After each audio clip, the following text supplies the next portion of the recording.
Assalamualaikum warahmatullahi wabarakatuh. Jumpa kembali bersama saya Hadi di channel Ngulik Sejarah. Nah, pada video kali ini saya akan membawakan suatu kisah misteri lagi nih teman-teman. Yang kali ini datangnya dari salah satu narasumber yang ceritanya sudah disadur ataupun ditulis oleh Manavila. Cerita pada kali ini berjudul Menubalkan Karyawan Demi Mendapatkan Banyak Harta ataupun untuk pesugihan. Nah, bagaimana cerita narasumber kali ini? Kita langsung saja menuju ke ceritanya. Perhatikan baik-baik, karena ceritanya akan segera saya mulai.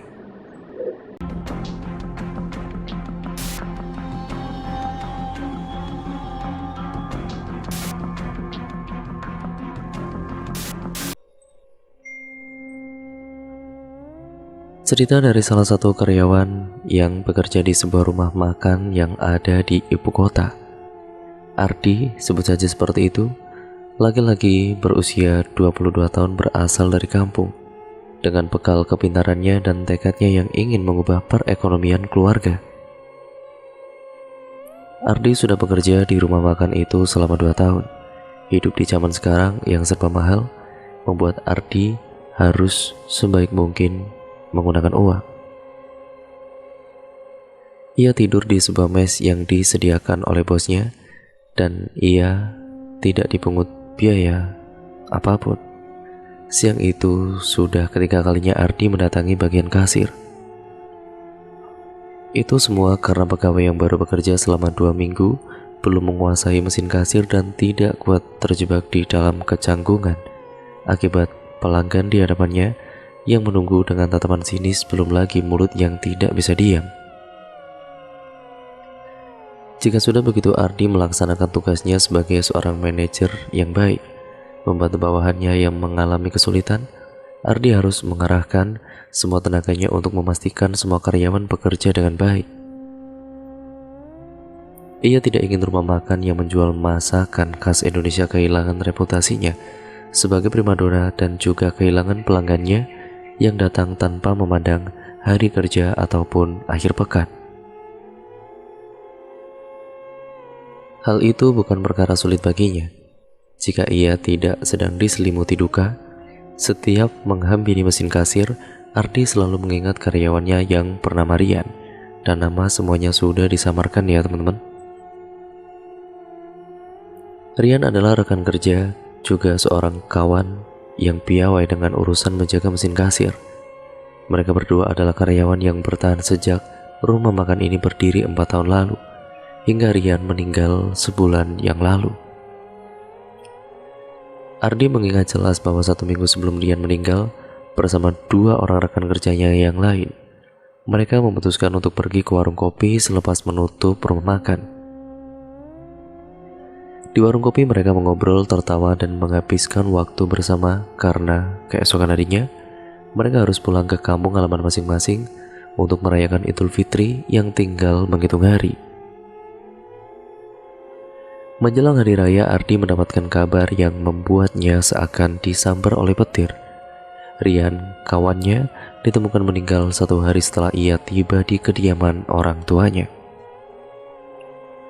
Mendengar kabar itu, Ardi hanya bisa mengucapkan bela sungkawa kepada adik Rian yang berada di seberang telepon. Bukan hanya kematian yang Ardi sedihkan, tetapi juga ketidakmampuannya untuk mengantarkan temannya, yaitu teman seperjuangannya itu, ke tempat terakhir karena mereka tinggal di pulau yang berbeda.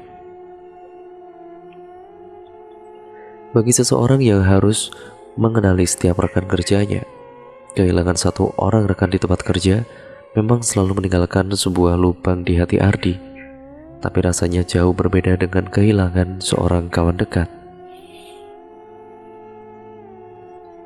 Bagi Ardi, lubang tersebut seakan menganga lebar di dadanya yang belum terasa sembuh.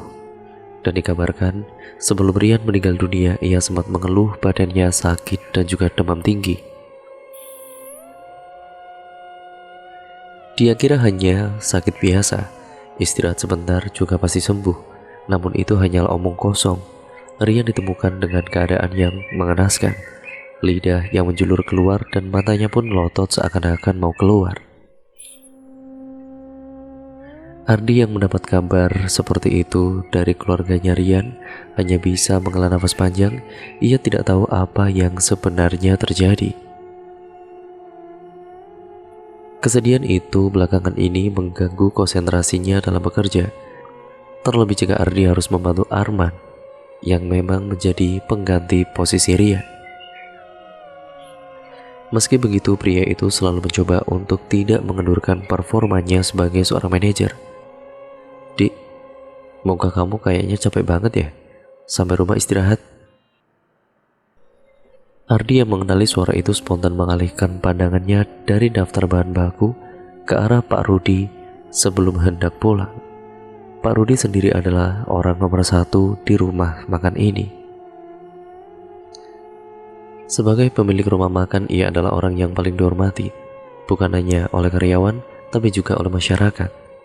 Pria parubaya itu adalah seorang pebisnis sukses di kotanya. Usahanya mulai dari pusat perbelanjaan, kafe, rumah makan, hotel, dan indekos miliknya tidak pernah sepi pelanggan. Tentu saja kekayaannya berlimpah dan ia pergunakan kembali untuk membuka 3 hektar sawah dan sebuah peternakan kambing di dekat rumahnya.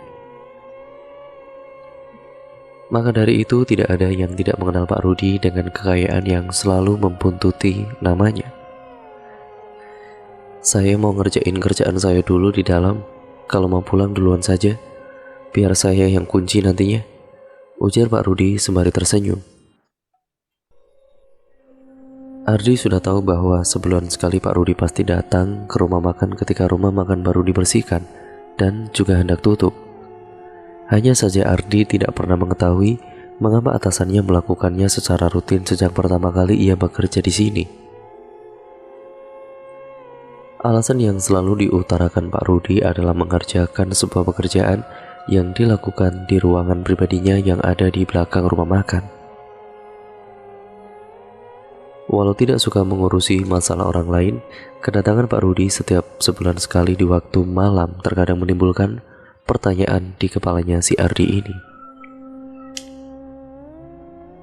Mengapa hanya setiap Kamis malam ia bekerja di rumah makan ini, sedangkan hari-hari biasanya hanya datang di saat siang saja?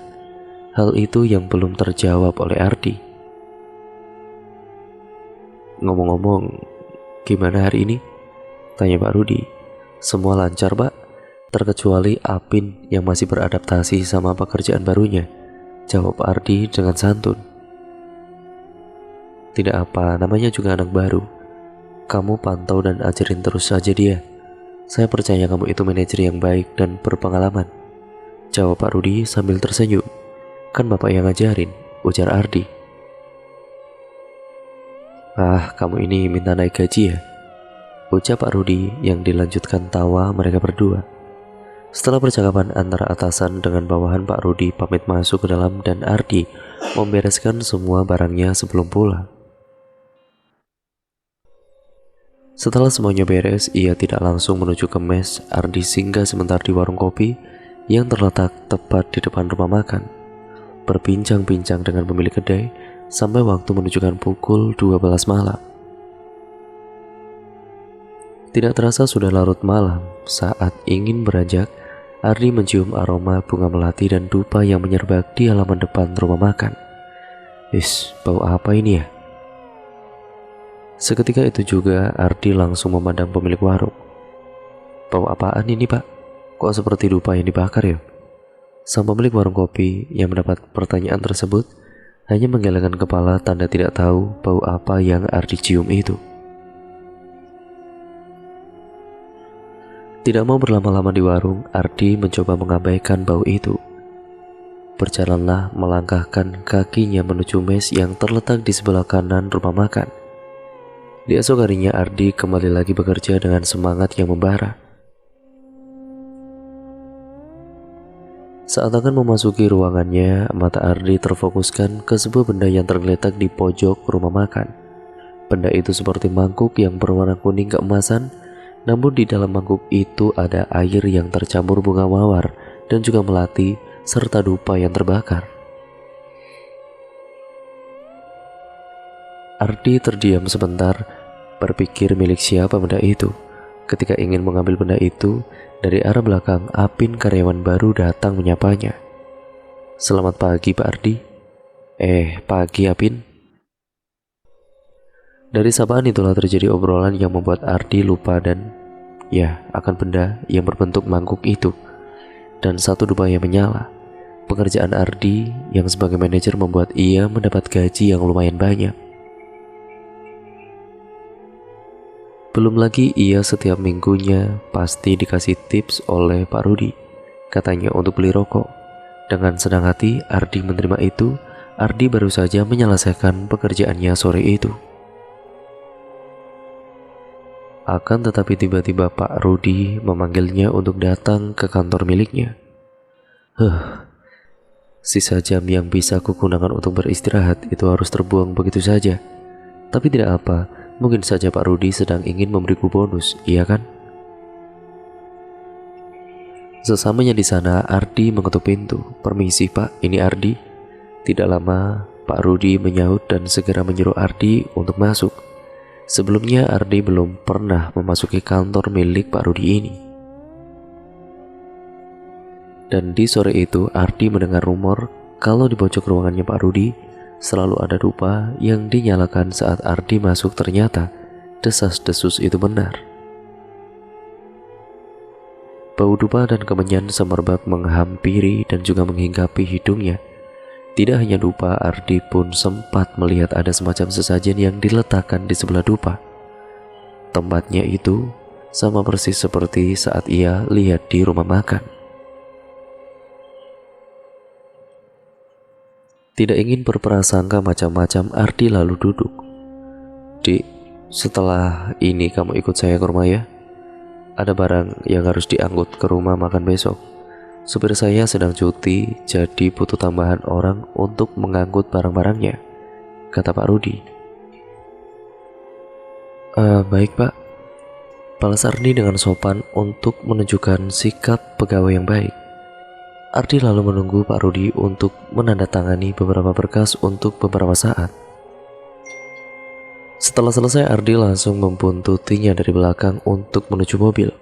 Saat Ardi menaiki kursi penumpang, entah kenapa bau yang ada di ruangannya tadi itu sama persis dengan bau yang ada di mobil. Sebegitu enaknya kah bau dupa sampai harus ditaruh di mana-mana, batinnya. Meski kali ini baunya tidak terlalu menyengat, tetapi tetap saja bau itu sedikit membuatnya tidak nyaman. Pak Rudi menginjak pedal dan Ardi pun hanya terdiam sepanjang perjalanan.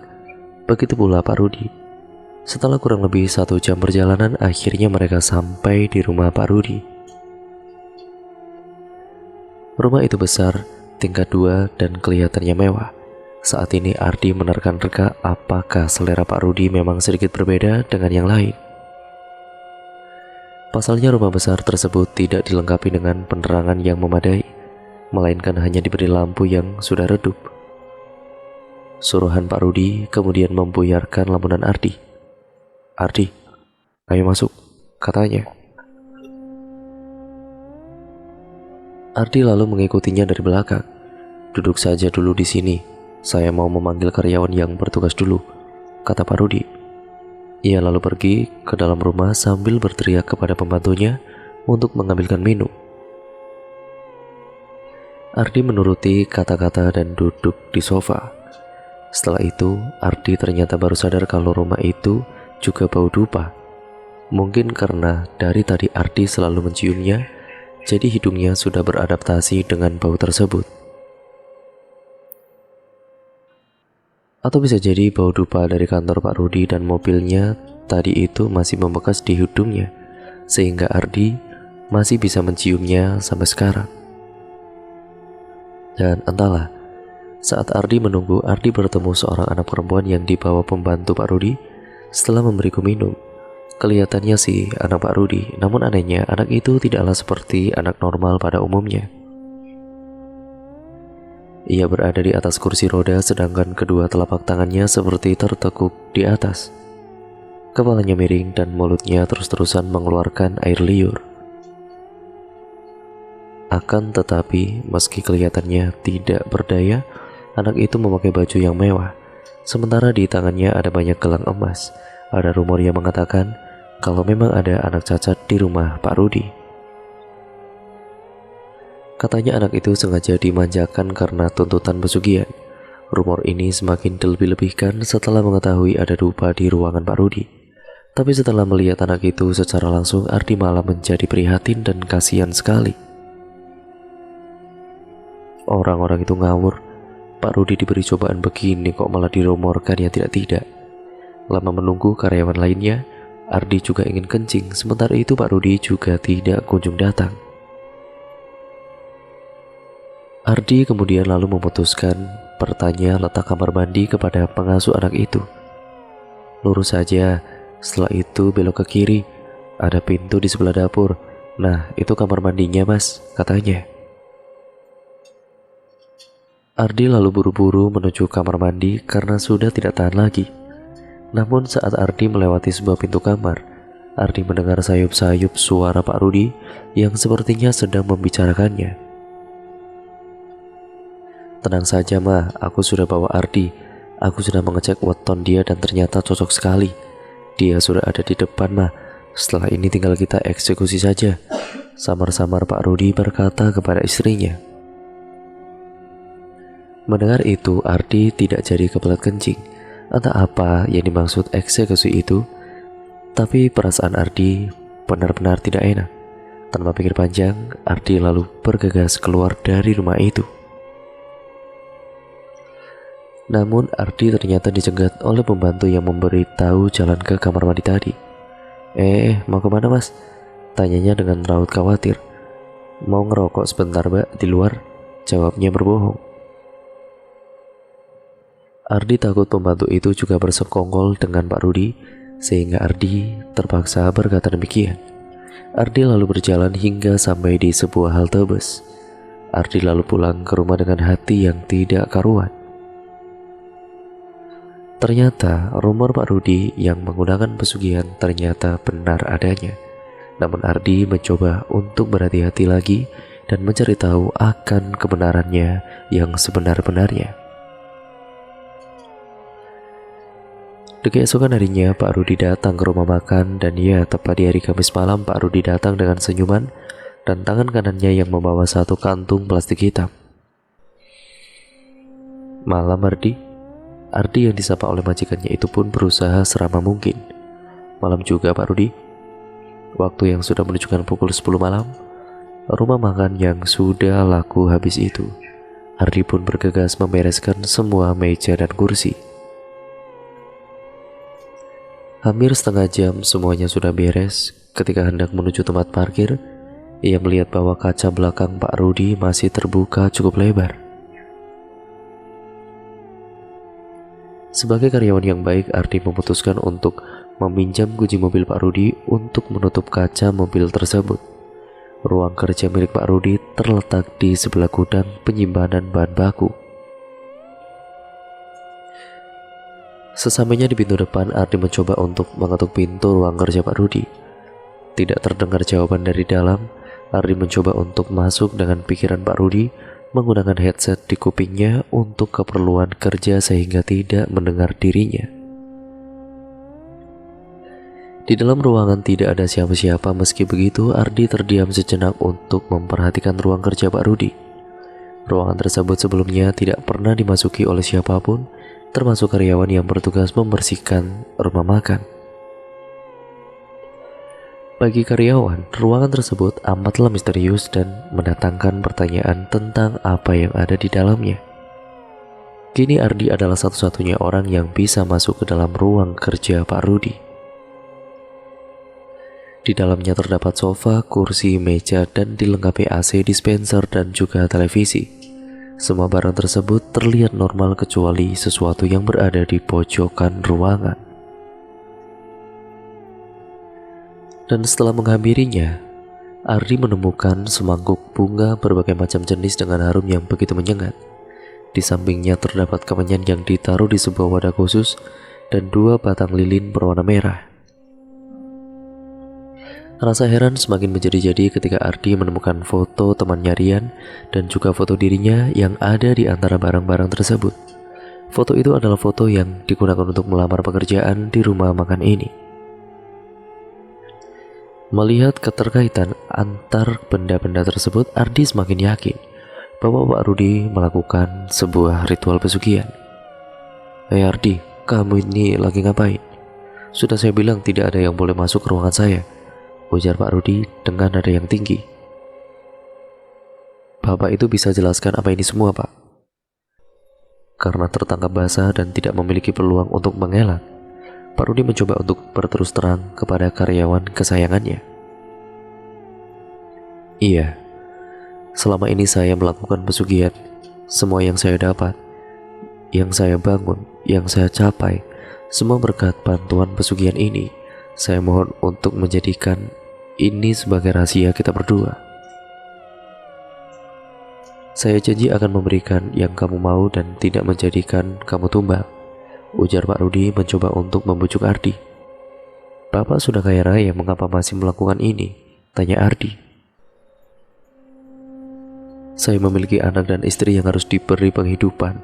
Saya terpaksa melakukan ini semua, Dik, supaya bisa membangun rumah makan ini," ucap Pak Rudi dengan pelan.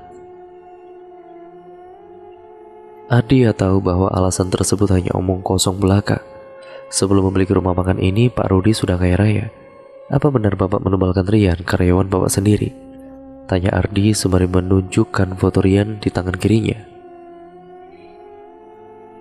"Semua ini butuh pengorbanan," jawab Pak Rudi dengan nada yang lebih pelan. Mendengar jawaban itu, Ardi tidak lagi melihat sosok pemimpin yang ia segani, melainkan sosok seorang iblis berwujud pria parubaya gemuk dengan kacamata yang membuatnya semakin tampak konyol. Ia tidak habis pikir bahwa temannya yang banting tulang bekerja hampir setiap hari untuk memenuhi kebutuhan sehari-harinya harus tewas demi memuaskan nafsu atasannya. Ia tahu bahwa dirinya sendiri atau teman-temannya bisa menjadi korban tumbal pria tua bangka itu. Ardi mencoba untuk lari dari ruangan itu dan segera melapor kantor polisi, namun ia terperanjat atas apa yang ia lihat. Di belakang Pak Rudi terdapat makhluk yang berwujud seperti kera, hanya saja ukurannya lebih tinggi, bermata merah dan memiliki taring yang sangat panjang. Melihat Ardi terjatuh, Pak Rudi mencoba untuk mencekik Ardi agar tidak ada saksi mata atas pesugihan yang ia lakukan. Meski begitu, Ardi mencoba untuk melawannya. Ia kemudian menendang Pak Rudi dengan satu hentakan, lalu mulai mengajar balik ketika ia mendapati makhluk tersebut menghilang. Baku hantam tidak terhindarkan dan tidak ada satu orang pun yang tahu. Keesokan harinya, kabar tentang kematian Pak Rudi menggemparkan seluruh penjuru kota. Pria terpandang itu dikabarkan tewas akibat dibunuh oleh karyawannya sendiri dengan cara dicekik berdasarkan hasil dari rekaman CCTV. Adapun ketika polisi mendatangi mes yang Ardi tempati, pria tersebut ditemukan tewas dengan keadaan yang juga mengenaskan. Lidahnya menjulur dan matanya yang melotot seakan-akan ketakutan melihat sesuatu sebelum kematiannya. Ardi dibunuh oleh makhluk halus peliharaan dari Pak Rudi. Dan akhirnya cerita pun selesai sampai di sini ya teman-teman. Terima kasih untuk kalian semua yang sudah menyimak dan mengikuti cerita ini dari awal sampai akhir. Terima kasih untuk kalian semua atas dukungan kalian selama ini. Jangan lupa untuk kalian klik tombol subscribe dan nyalakan tombol lonceng notifikasinya juga. Serta jangan lupa like, comment, dan share video kali ini, karena itu semua yang menjadikan channel ini menjadi channel yang jauh lebih baik lagi ke depannya. Dan itu juga dari kalian semua ya teman-teman. Nah, baik buruknya yang terkandung dalam cerita pada kali ini, semoga kalian bisa mengambil hikmah dan pembelajarannya. Ya tentu saja jangan sampai berkutat dengan ilmu-ilmu ataupun ritual-ritual pesugihan seperti yang dijalani oleh Pak Rudi ini. Oh ya, untuk disclaimer, semua nama dan tempat sudah disamarkan untuk keamanan bersama dan kenyamanan bersama ya teman-teman. Dan terima kasih, sampai berjumpa di video terbaru selanjutnya. Kurang lebihnya mohon maaf. Wassalamualaikum warahmatullahi wabarakatuh.